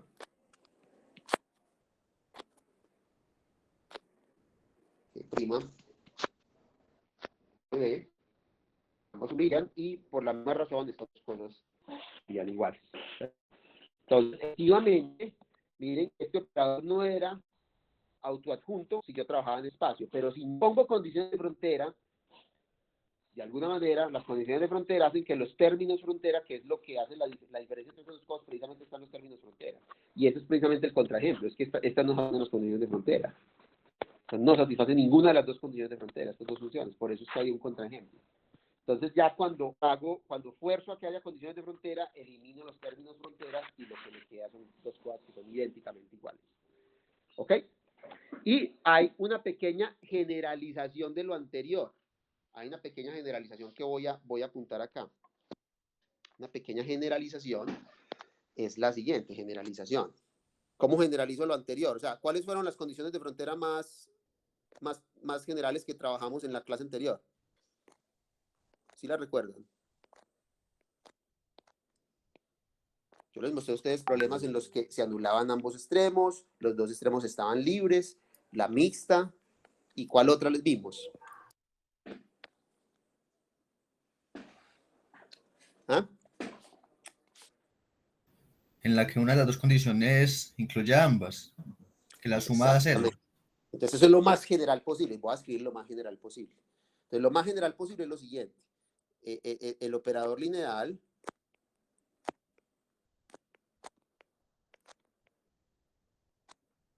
L, que es derivar dos veces con respecto a X. ¿Cierto? O si quieren designarlo así, ¿cierto? En el espacio siguiente, entonces, ¿cuál es el espacio más general? El espacio más general que contiene a ambos es el siguiente, se denota así. Infinito, se ponen dos parámetros, ya les voy a decir por qué pongo yo dos parámetros, y el intervalo AB. Y esto corresponde a todas las funciones suaves. ¿Qué son estos? Estas son las funciones suaves en el intervalo AB.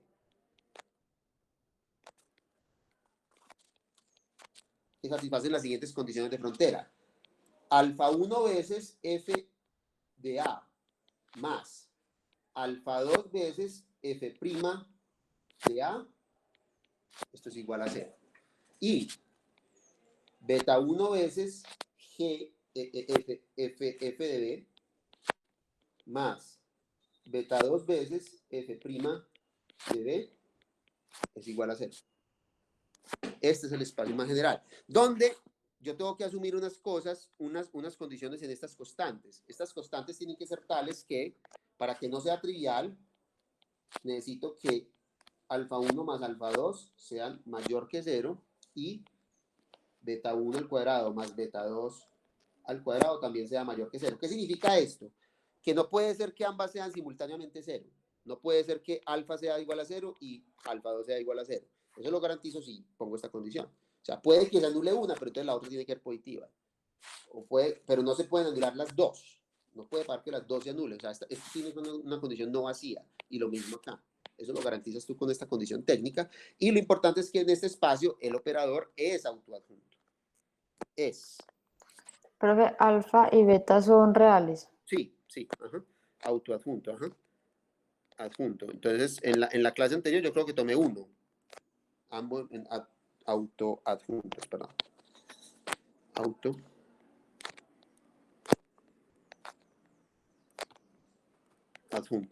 Ajá.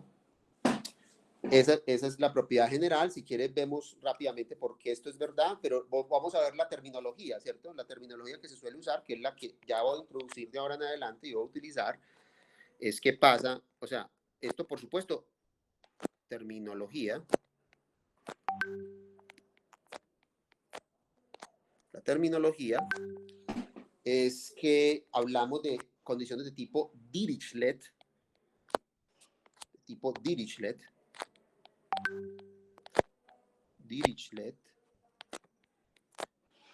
cuando alfa 1 es igual a beta 1 es igual a 1 y cuando alfa 2, beta 2 es igual a 0. Entonces, observen, estoy conservando estas, las estoy poniendo igual a 1 y esto es 0. Entonces, estamos en qué espacio. ¿Qué espacio es este? Es el que yo llamé ahorita C0 de AB. Las condiciones en las que los extremos se mueren. ¿Cierto? Y las otras condiciones son las que llaman condiciones de tipo Neumann. Neumann, ¿cierto? Y corresponden a tomar alfa 1 y beta 1 iguales a 0 y alfa 2 y beta 2 iguales a 1. Entonces estamos en el caso en el que esta no existe y existe solamente esta siendo igual a 1, entonces estamos en el caso en el que las derivadas en los extremos se mueven, o sea, lo que nos llama extremos libres, que son vibraciones transversales.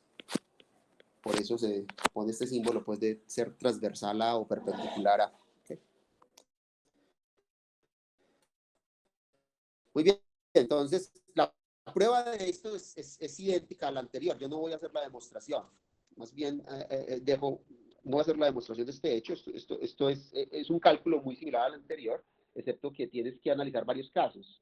Analizar el caso en el que, digamos, beta 1 es distinto, el que es distinto de 0S, o distinto de 0S, o sea, uno tiene que ser distinto de 0. Entonces hay que hacer esos varios casos, y se vuelve una prueba un poquito aburridora de escribir, pero muy fácil de hacer, porque el cálculo clave es este. Esto no cambia, lo mismo. Y entonces ya tienes que analizar qué pasa si el espacio está en estas condiciones de frontera. ¿Qué pasa? Entonces, no lo puedo hacer porque la próxima clase de alguna manera voy a retomar acá y voy a hacer la prueba. ¿Okay? Entonces prefiero como hacerla en la próxima clase y no en esta clase. ¿Okay? Entonces, yo creo que eso es todo lo que tenía para decirles hoy. Ya tenemos entonces un ejemplo de un operador lineal en un espacio de funciones que satisfacen condiciones de frontera, que es su adjunto. Ese es el objetivo del curso, ¿cierto? Ahora, este operador tiene una generación a dos dimensiones. ¿Cómo sería la generación a dos dimensiones de este operador? La derivada parcial. Sí, pero sería la derivada parcial de x o sea, sería la derivada parcial de esto, pero hay que tener en cuenta la de y. Sería esto. Sería derivar con respecto a x 2 veces y sumarle la derivada de 2 veces con respecto a y. Este operador tiene un nombre. Eso no es como un gradiente. No, esto no es un gradiente, esto tiene un nombre. ¿Cómo se llamaba? ¿Alguien recuerda el nombre de esto? Esto va a aparecer mucho en el curso. No es nabla. Esto se llamaba el laplaciano. Este es el laplaciano dos-dimensional. ¿Cuál es el laplaciano tridimensional? Este.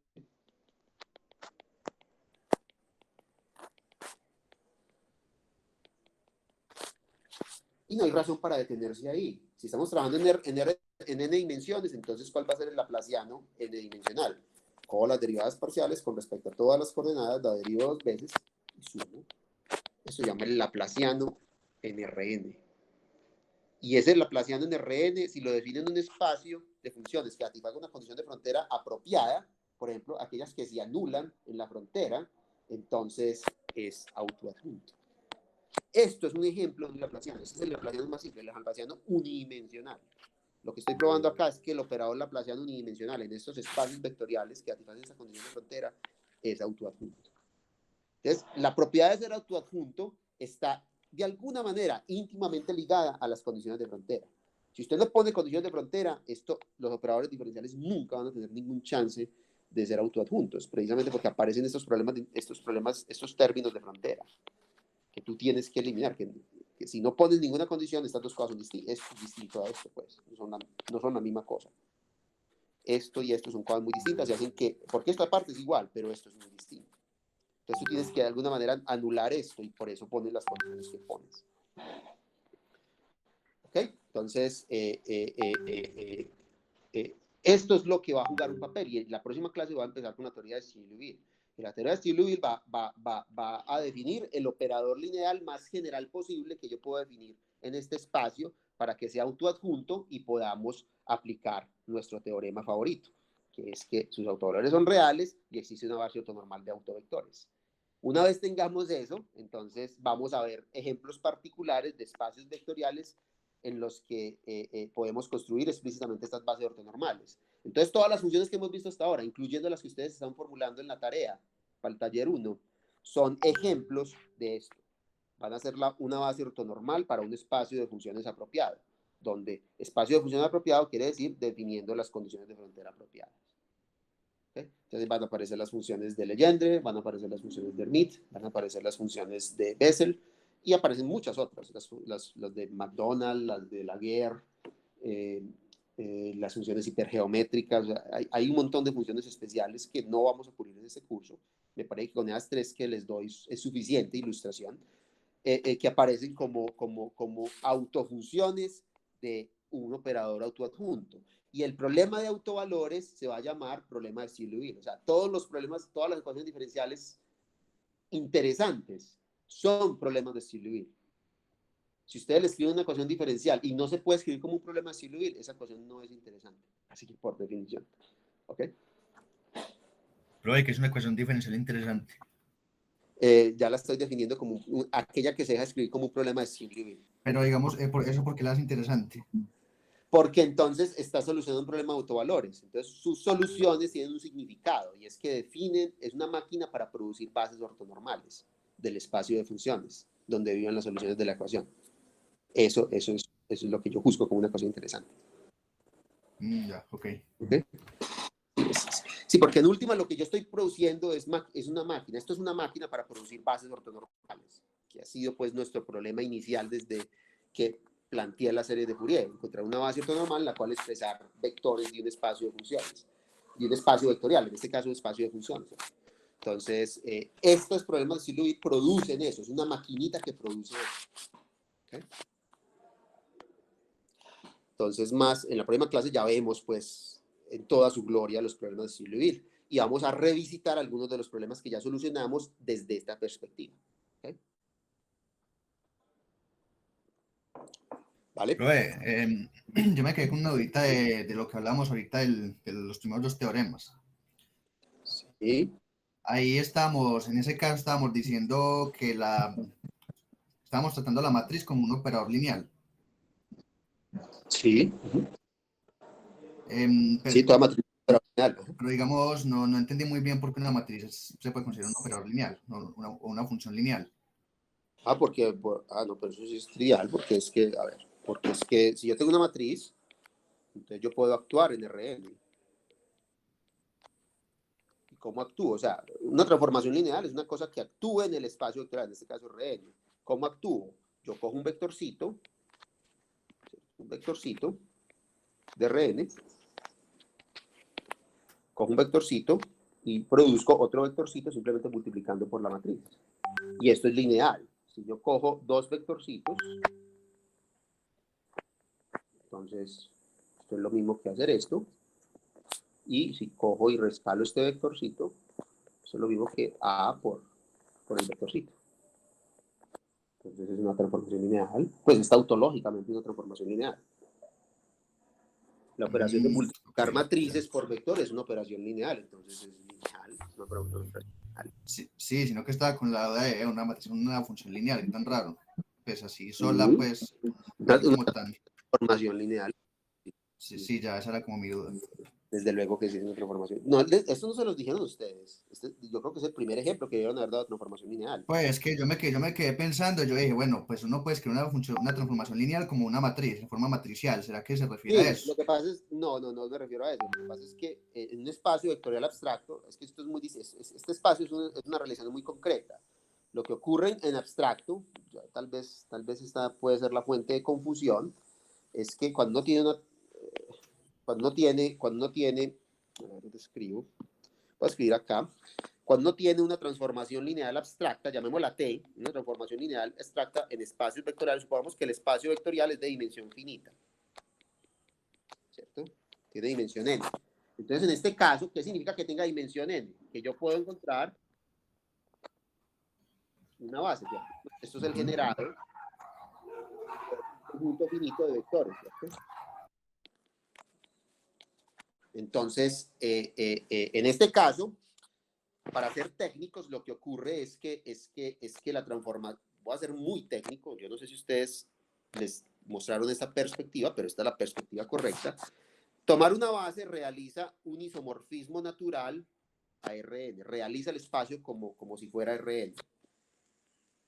Porque una vez tengo esto, entonces yo puedo definir la siguiente transformación lineal. La transformación lineal que envía a B sub i a el elemento iésimo de la base canónica. Y esto define una transformación lineal. Y esa transformación lineal no tiene núcleo. El nulo es 0 y es sobreyectiva. O sea, tiene espacio fila maximal, es todo Rn. Por lo tanto, esto es un isomorfismo, ¿cierto? Entonces, aquí tú realizas un isomorfismo también a Rn. Y acá aparece una cosa que llama la representación de la transformación en la base, ¿cierto? Si llamamos a esto la base, entonces la representación de esa transformación lineal en esa base. Y esto es una matriz, ¿cierto? Entonces, por eso les digo a ustedes que una transformación lineal es un objeto intrínseco, mientras que una matriz es una sombra de una transformación lineal, porque se obtiene una vez uno hace estas identificaciones. Pero estas identificaciones, esto no es canónico porque para poder identificar el espacio vectorial con Rn, yo tengo que escoger una base.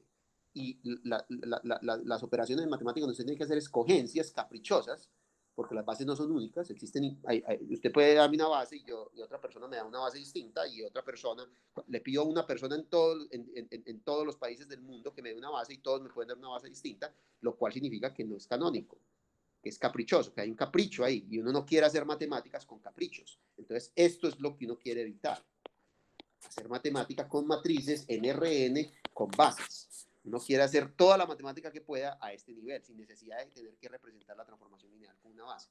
Entonces puede ser esto lo que está causando el ruido, ¿cierto? Ahora, si la transformación lineal ya era, si el espacio vectorial era Rn, entonces esto no es un isomorfismo, sino que esto es una identidad. ¿Sí me entiendes? Si el espacio vectorial era Rn, entonces esto no es un isomorfismo, esto es realmente la identidad. Y esto es la identidad, ¿cierto? Entonces, la matriz que representa a A visto como transformación lineal y la matriz A son la misma cosa. Es por eso que está causándote ruido, yo creo. Sí, profe, sí estaba ahí como pensando un montón de cosas, entonces tenía como esa duda, pero ya está claro. No, es que eso es sí, exacto, es porque es que el problema es que, y esto pues es muy importante en física y en ingeniería, yo creo que es el enfoque que se va a dar en álgebra lineal. En álgebra lineal uno debe enfocarse en propiedades intrínsecas, que tienen existencia per se, que no dependen de elecciones. Escoger bases es algo que depende de una elección caprichosa, y por lo tanto uno debe tratar de evitar esto al máximo. O sea, esto es muy útil para hacer cálculos, ¿sí? No es que esto no sirva, esto funciona para hacer cálculos, pero si usted quiere si usted quiere escribir ecuaciones en ingeniería o en física, usted no quiere hacerlo a este nivel. Usted no quiere que sus ecuaciones dependan de la elección de una base, que es equivalente a decir que las ecuaciones dependan de la elección de coordenadas. Cuando ustedes les escriben algo como fuerza igual a masa por aceleración, a ustedes les escriben una ecuación vectorial. Y el hecho de que sea vectorial significa que es intrínseca, que no depende de elecciones caprichosas. A nadie le importa cómo estoy expresando, en qué base estoy expresando estos vectores. Esto es una ecuación intrínseca. Las ecuaciones de la física son todas ecuaciones intrínsecas. Si usted empieza a hacer física con ecuaciones extrínsecas que dependen de coordenadas, está haciendo mala física, porque entonces una persona escribe su ecuación en un sistema de coordenadas, lo cambia y ya le dieron otras ecuaciones. Eso no es, los fenómenos físicos no deben depender de elecciones de coordenadas. ¿Okay? Entonces, es por eso que uno debe tratar de trabajar a este nivel.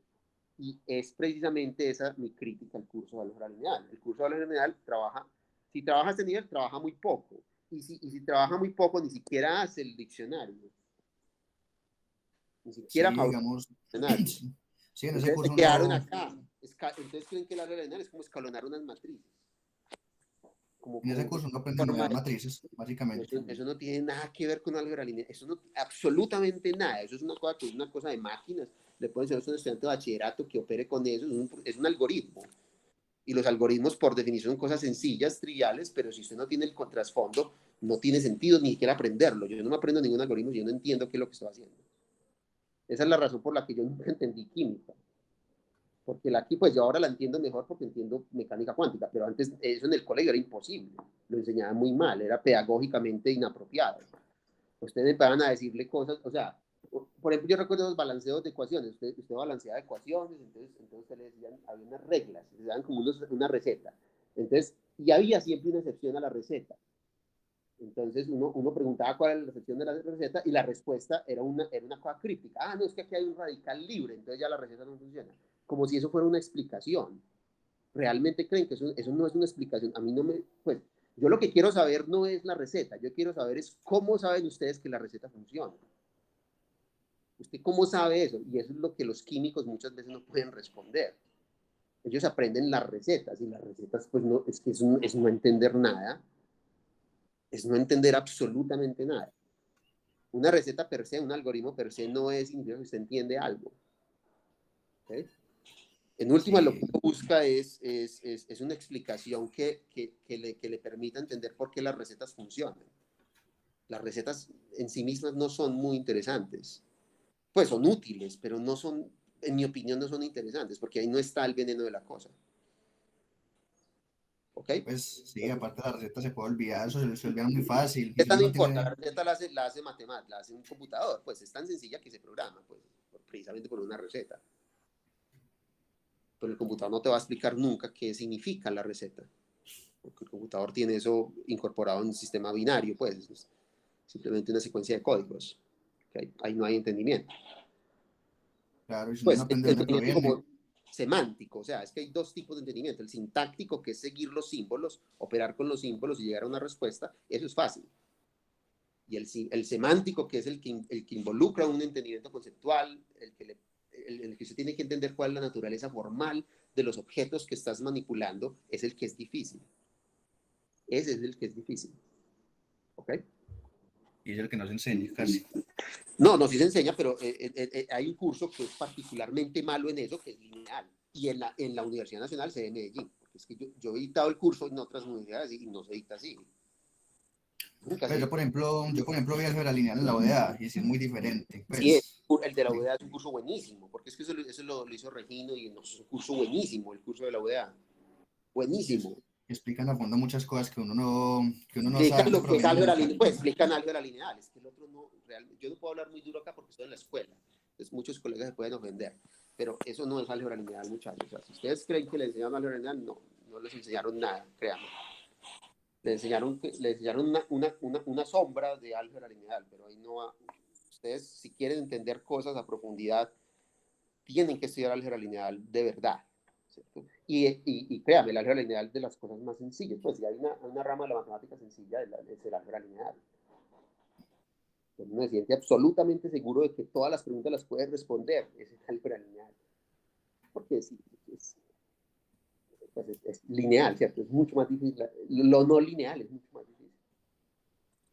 Y en particular es algo fácil y muy útil. Pues eso es lo interesante Sí, del claro, álgebra lineal. porque es que en últimas uno lo que busca es en primera aproximación resolver los problemas de matemáticas linealizando. Entonces, si usted no es capaz de resolver el problema linealizado, que es el problema de la álgebra lineal, usted no es capaz de resolver el problema, ni siquiera intente. Si usted no entiende el problema linealizado, no entiende nada. Es el primer examen que uno tiene que hacer en una situación. Si ustedes están hablando de ingeniería y en ingeniería les dio una ecuación horrible, súper no lineal, lo primero que tienen que hacer es linealizarla y ver si pueden entender la ecuación linealizada. Si no pueden entender eso, ni siquiera traten de entender la ecuación, porque no van a entender nada, porque si no entienden la parte lineal, y ese es un problema, pues. Sí, la realidad es muy, muy útil. Sí. No, y ahora porque estamos virtual, pero antes el curso de álgebra lineal era peor, me contaron. Pues yo lo vi virtual. Yo no sé, eso, yo no quiero dictar ese curso nunca, es lo único que yo sé. Yo nunca lo he dictado, no quiero dictarlo, no quiero tener nada que ver con él, no quiero nunca tener que escribir una matriz en un tablero y decir que una matriz es esto, y que eso se multiplica de acuerdo a unas reglas completamente caprichosas, porque eso no lo explican. Pues eso tiene un origen, eso tiene una explicación. La ley de multiplicación de matrices es una sombra, de nuevo, de la ley de composición de transformaciones lineales. Pero eso no se explica, entonces, claro, entonces queda una cosa caprichosa. Entonces, un estudiante inquisitivo, realmente inquisitivo, o sea, si usted le coge dos matrices, o sea, pues yo por ejemplo cojo la matriz A, B, C, D, y yo ¿por qué no puedo definir esto así? Pues preguntaría a un estudiante inquisitivo, porque ¿esto qué tiene de malo? Porque esto no es una regla de multiplicación de matrices. Es que tiene de malo. Usted me definió otra regla, pero esa regla es completamente caprichosa. Yo no entiendo por qué está definiendo usted eso. Yo no entiendo, no tengo ni idea de usted porque no estoy convencido que usted me está diciendo una cosa sencilla. Y ya el curso paró, porque entonces todas las operaciones son caprichosas. Absolutamente todo es caprichoso. Porque nunca se explicó el trasfondo. Esta regla de multiplicación realmente es equivocada, pero por razones profundas. Hay que entender primero qué es álgebra lineal para entender por qué esto no es una buena regla de multiplicación. Pero si usted empieza con la sintáctica de la cosa, operando con símbolos que no se entienden, eso no es un buen curso para un profesor y ciertamente no es un buen curso para un alumno.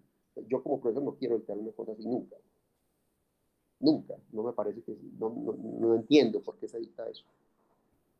Así, ¿ok? Por ejemplo, a mí una vez me comentaron de un parcial en el que pusieron a hacer Gauss Jordans con una matriz 10×10, un parcial presencial. Y uno se hace la pregunta, bueno, ¿qué sentido tiene eso? Eso lo hace MATLAB, pues o matemáticas. Sí, eso no tiene sentido. Pues no, uno tiene que saber las operaciones elementales de fila, pero es más importante entender qué significan las operaciones elementales de fila. ¿Qué significa eso en términos de factorizar una matriz, por ejemplo? ¿Qué significa eso en términos de operaciones que uno realiza con el sistema de ecuaciones lineales asociado a la matriz? Eso es lo que importa. La regla memotécnica no importa mucho, cual sea. O sea, sí, que usted coge y multiplica esto por esto y llega y resta esta fila de esta. Eso pues es una receta, eso no tiene contenido. Las recetas no tienen ningún contenido, son completamente vacías. Y a la hora de la verdad, pues, yo no me acuerdo casi de las temáticas de álgebra lineal de la Nach. Yo aprendí mucho, fue en el de la UDA, la verdad. Pues, No, pero yo creo que sí se ve, yo creo que se cubren los espacios vectoriales asociados a una matriz. No, sí cubre mucha cosa, pero pues no se le da trasfondo, no tiene como mucho sentido para uno cuando lo ve. El problema es una cosa de incomodidad, o sea, yo no entiendo muy bien. A mí se da un montón de truco, entonces como aprendiendo trucos, me siento como aprendiendo química, es una cosa de ese tipo. Esa es la manera como yo me sentí. Yo también vi el curso tan por primera vez y ese curso, y eso no es nuevo, eso siempre ha sido así. Yo no sé por qué la Nacional de Medellín tiene esa cosa de dictar el curso así, pero era esa sensación de incomodidad, como usted me está explicando esto, y nunca vi la razón. Pues eso lo vine a entender mucho después. Era seguir unas cosas y al ganar el parcial, pues, había que aprender a calcular el nulo, había que calcular el rango y aprenderse el teorema fundamental de la álgebra lineal, pero uno no sabía muy bien por qué estaba haciendo eso. Y la verdad es que es el curso más importante, pues de los cursos más importantes de ingeniería. O sea, hay un curso importante en ingeniería en todos los trabajos. O sea, si ustedes van a trabajar en la industria, no van a conseguir un trabajo, si van a empezar a aprender, porque van a tener que meterse, ustedes van a tener que estar muy metidos con esta cuarta revolución industrial. Y van a tener que aprender machine learning si quieren competir, si quieren ser competitivos. Y eso es álgebra lineal, pero bien entendida. No crean que ustedes van a salvar de que yo no sé matemáticas y puedo hacer. No pueden hacer eso. No lo van a poder hacer. ¿Okay? Si quieren competir realmente y quieren aprender estas tecnologías de la cuarta revolución industrial, tienen que aprender matemáticas. Eso pues eso es un hecho de la vida, pues. No, listo, profe. Bueno, muchachos, yo Profe, necesito... Sí, dígame.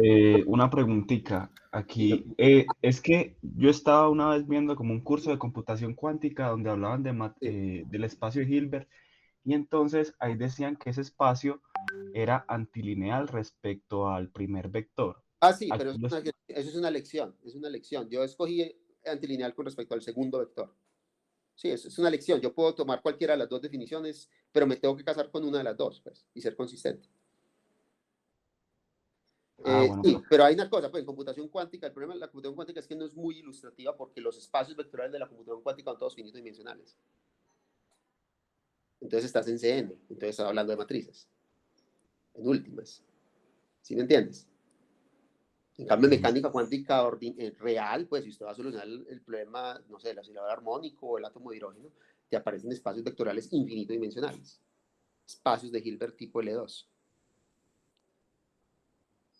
Y ahí sí, pues no puedes aplicar las mismas técnicas de la computación. La computación cuántica es una caricatura de la computación, de la continuación cuántica, la computación cuántica es una caricatura de la mecánica cuántica.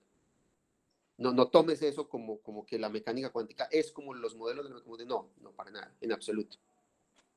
¿Okay? Bueno, profe. Listo, pues. Muchas gracias. ¿Listo? Bueno. ¿Alguna otra pregunta?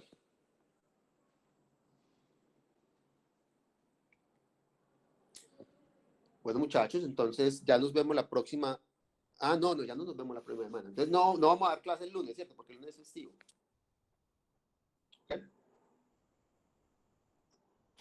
Entonces tienen toda la semana libre para que trabajen el taller y recuerden que hay que entregarlo es de este viernes en 8, ¿cierto? ¿O no? ¿O es de este viernes? No, habíamos quedado el 5, este viernes en 8. De este viernes en 8, exactamente, sí, esto es lo que ha presupuestado yo. Listo, este viernes en 8 me lo entregan. Listo. Listo, profe, muchas gracias. Bueno, muchachos, listo. Mucha suerte, muchachos. Espérate, yo hablo. ¿Dónde está? Juan Rengifo es el que graba, ¿cierto? Juan sí grabó.